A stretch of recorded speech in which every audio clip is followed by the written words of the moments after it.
This might sound like a rant, okay? But I just want to get this stuff off my mind. All right.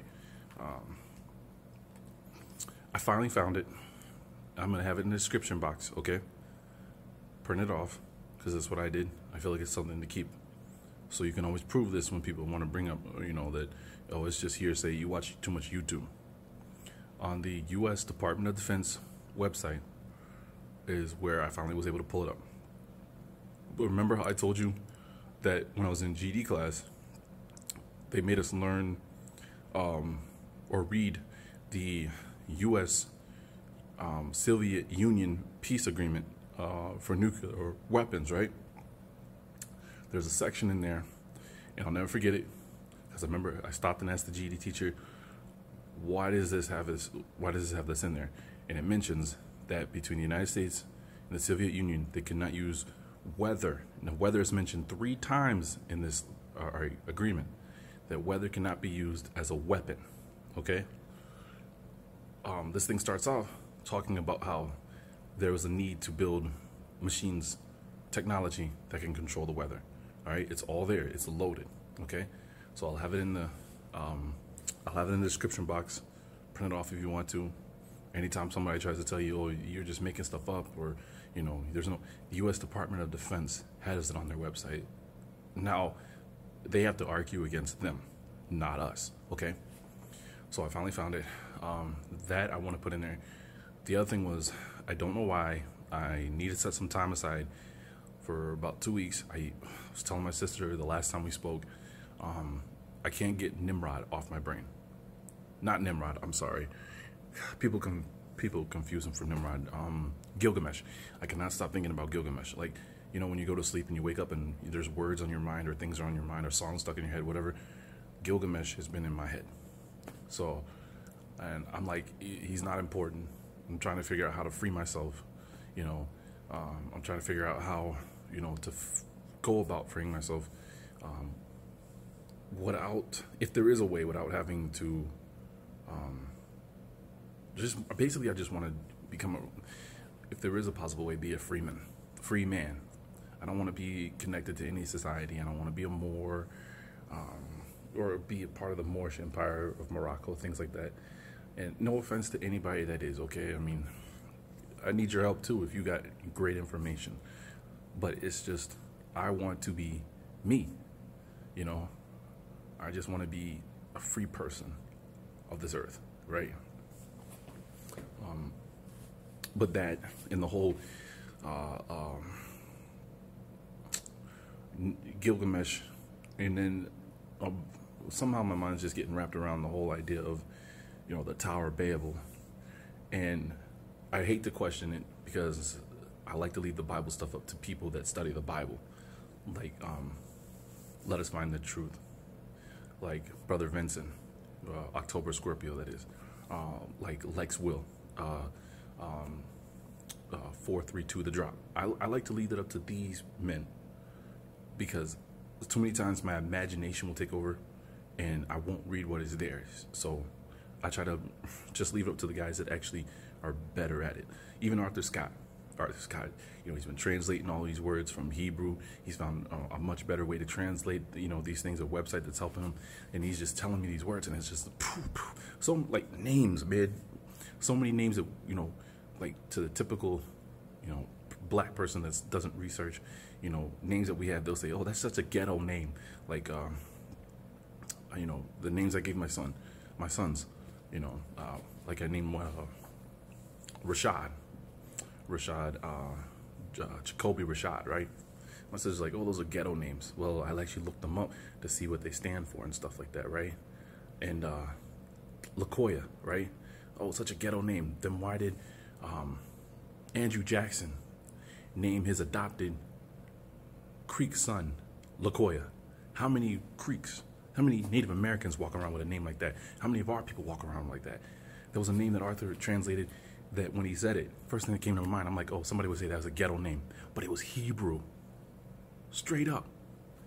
So I like to leave stuff like that to these men, because it's not my expertise, and I don't want to mislead anybody. I already have a hard time getting what I'm trying to say across in the first place. So, but that's always on my mind. And then this whole thing about the night, all right? So I work overnights, okay? And a lot of times I'm walking from one building to another building to another building, so I'll have time to just look up at the sky. Now, this is what's bothering me. I have a gentleman that's working with me. He's much older than me. He's in his 40s. And, we'll talk about the constellations, because this is stuff he's into. And I keep asking him, if we're a ball that's spinning through outer space, spinning through our galaxy, why is it that we can still see the same constellations that people that were originally on Earth seen, right? Why is it that faithfully in the morning around 4:30, you will see Venus appear? And by the time the sun finally takes its place in the sky, we can't see it no more. But at night, when it gets dark, you won't see her, but she'll appear later on. See what I'm saying?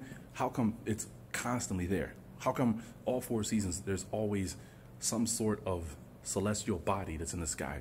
And why is it that if we're traveling through outer space, why can we still see it? Why haven't it, we've moved so far away from them, from those stars that are, wherever they are at, that we can't see them anymore with the naked eye, right? Why is it when you watch some of these, documentaries about the stars, they always show the sky moving above us, allowing things like the constellation is the constellation for a woman. I can't think of her name, but she rises. Basically, as the sky is moving, her constellation looks like it's rising, which looks like she's being traced by a snake, right? And this is the way these people seen it. Greeks and all these other people that wrote about this stuff, this is what they seen: a woman with a snake chasing her, or a dragon, a serpent. I'm sorry. I just got to get this stuff out of my head. Once I do, and once I get this out, new stuff will come in my mind. I'll be able to look at other stuff. But there was something else. I can't think of what it was. I think it was officers. I was reading about officers, how, oh no. It was the letter from Pope Francis, right? We got to go back and read that thing, right? Because Pope Francis states that all other law officials are no longer valid, right? They're void. The only law officials that are recognized are U.S. Marshals, which I thought was crazy, because I was trying to go back and comprehend what an officer was. And I thought someone had mentioned what an officer was through reading the Pope Francis letter, what they really stand for. And it wasn't, officers ended up being what was elected officials by the people. So since we don't elect officers, these people, security, then they can't be officers, right? And if what's those things called, the U.S. Marshal is by Pope Francis' letter, if they're the only recognized law enforcers here, then all these other things are just hired security, right? Hired by outside sources of security, and they're not even officers. Then we gotta just go, if you get a chance, just read the legal definition of an officer, then read the legal definition of a law officer. Police officers, cops, it doesn't apply to any of them. So just check that out. I'm gonna leave as many things in the description box as I can. Oh, Irish. I've been talking about it recently with a few people. I'm gonna leave this in the description box along with the U.S. Department record of the United States treaty with the UN for nuclear weapons and stuff like that. So there's a lady here at my job who says she's Irish, right? I don't have time to debate on that kind of stuff. I know from when I was just speaking to Lex one day on the phone, and we were talking about the name Melvin, and the name Melvin, how I found that it meant chief, but it's chief for people from Ireland, or it comes from Ireland, meaning chief, right? And I said I couldn't understand why, there would be people that would be tribal in Ireland, right? Because I've always had that image of just the red beard, freckled faced, those people, right? And he was telling me that you got to pay attention to Let Us Find the Truth, because Let Us Find the Truth will explain that stuff that, man, I'm going to mess this up so bad. But that's what they wanted us to see, but that's what took over later on. tribal people were there first, right? People that would have went by tribes and not Vikings and Scandinavian, whatever, that kind of people. So I was reading a little bit more about the Irish. Thought popped in my head: why do the Irish hate us so much, right? And going from there, I was looking around and I found an article, and I found a documentary film that showed that, I forget the man's name, and I don't want to say Isaac Newton because I know it's not right, but there was a guy that did the whole crane measuring skull stuff and all that stuff, and decided you're from here, you're whatever. But the belief was that the darker your skin was, and the more you were related to the ape, the gorilla, the lighter your skin was, the closer you were to God. Okay, so the Irish were the in-between, with their off-colored hair, with the red hair, with their freckles, showing that they have melanin, and it's just not enough to fully come through, right? Because that's what freckles are. You have melanin in you, you just don't have enough to, come through and look like us, right? Or to look anywhere close to us, to look like the people from India. I guess you would look more like them, right? But I have a link, I can put it in there. But and they do the whole measuring of the skulls, the crane, and stuff like that, and trying to prove that the black man, which I hate saying this because I'm not trying to be disrespectful to our to people from Africa, but you see more people with the skull they were trying to use. You see more people that come out of Africa with that typical skull that they were trying to show, that they were trying to say looks like the the ape or whatever. But the Irish was supposed to be the in-between, and because they were so closely related to the so-called African, the so-called black man, then he could be mistreated and misused because he was a lower, version of the white man. And you know how they feel about anything that they claim intermixed, anything that they claim is not pure white, and there's an issue. They basically hate mulattoes or anything close to it more than they do besides the black man, who's number one on their list.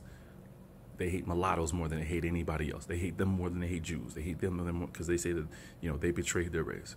Which last thing, when they started talking about the white man in this article, my mind went back to vampires, right? Right?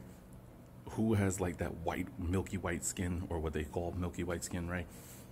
Who can't take the sunlight? Who thinks that they descended from the gods that left Mount Olympus, that went into Europe to mingle amongst men and women once there was no need for them to be on Mount Olympus? Right there, it picks up with the vampires. At least from what I've read. Tell me if I'm wrong. Check it all out, though. Thanks for watching. I just had to get this off my mind. Take care, everybody.